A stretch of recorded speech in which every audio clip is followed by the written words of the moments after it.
What up, brothers and sisters? It's your brother G World 7 underscore D. Here I have Queen Mu and the Egyptian Sphinx. It's one of these old books that's out of date, and it's basically what you call scholars recommended, and so it's been reprinted or back in publication to a certain degree.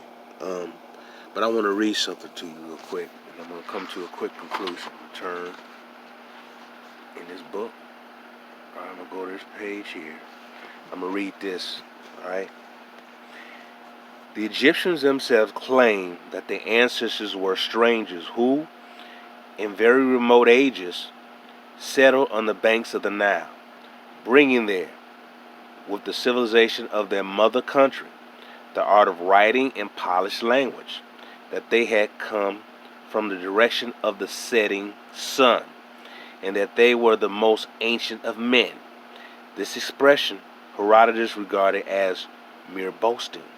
It is, however, easily explained if the Egyptians hailed Mayak, the land first emerged from the bosoms of the deep, as a cradle of their race.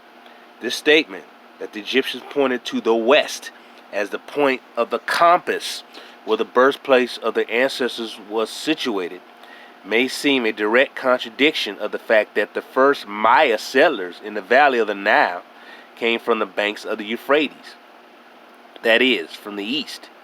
This seemingly discrepancy is, however, easily explained by the other fact that there were two distinct Maya migrations to Egypt. The second, the more important, coming from the west, direct from Mayak, produced a more lasting impression on the memory of the people. We have followed step by step the Mayas in their journeys from their homes in the lands of the west across the Pacific, along the shores of the Indian Ocean to the head of the Persian Gulf, then up the Euphrates, on the banks of which they formed settlements that in time became large and important cities, to Babylon. The migration of these Maya-speaking peoples from the eastern countries across the Syrian desert to Egypt took place centuries before the coming to that country of Queen Mu with her retinue. Direct from Mayak across the Atlantic, her followers, fresh from the lands of the west, naturally brought with them the manners and customs, tradition, religions, arts, and sciences of the mother country they had so recently abandoned. They were aped, and their ways readily adopted by the descendants of the first Maya settlers, who had become more or less contaminated with the habits, superstitions, religious ideas of the inhabitants of the various places where they had so long sojourned, or with whom they had been in contact. If, therefore, we wish to find the cradle of Egyptian civilization, where it had its infancy and developed from a state of barbarism, and why it appeared full-grown on the banks of the Nile, you must seek westward, whence it was transplanted. I'm going to stop right there, man. I said before that the black civilizations in South America are older than the civilization over in East Africa. Those black folks took that pyramid technology and then they migrated over to Africa and built pyramids there. It didn't go from Africa to here. It went from the Americas to Africa. That technology they perfected here and it went to Africa, which may explain that over in Egypt, it was this great honor when Maya was coming over.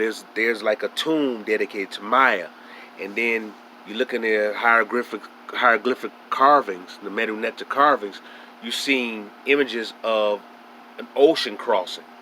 It's like two like swirly lines showing like that's basically representing water, and it's two of them. It's basically talk about Maya coming from a large body of water coming from the land where the sun sets. The sun sets in the west. The sun rises in the east but sets in the west. So the people were coming from the west with their technology and coming back east and building. So the origin of the black pyramid builders did not come from the Nile Valley. It came from the blacks over west, who then went east. So they came from the land where the sun set. And they traveled to the land where Osiris rised. You have to understand, brothers and sisters, that we've been here. And I'm going to emphasize this again, that we've been here. And this is from the book Queen Mu and the Egyptian Sphinx. This is one of these out of print publications, but they, you can get it online. It's one that's called a Scholar Select book. You can get it online, but it's one of those books that's it's not carried by no major publication, but you can order online and just print it. But I want to emphasize that again, is that the black civilizations, I just read how the Egyptians said this civilization started where the sun sets. So they traveled on ships. The high priest and priestesses and the great architects came over, took the technology from the west, came east to build. I'm going to take more out of this book. I'm going to do more out of this book at another time. But I just want to emphasize that, because that is something that we must learn. Horace Butler talks about that too, how the black, they built the pyramids and structures over here and then went over to the east. But like he said before, and I've said in previous posts, these Negro black scholars don't want to believe that, because they just want to believe Egypt was stuck over the Nile Valley and they just start building pyramids out of nowhere. They don't understand that technology went through a trial and error, and then there's older structures here in America, in South America particularly, and they came over to what was called to Africa, and especially to East Africa, and they brought their knowledge, technology, and their innovations over there.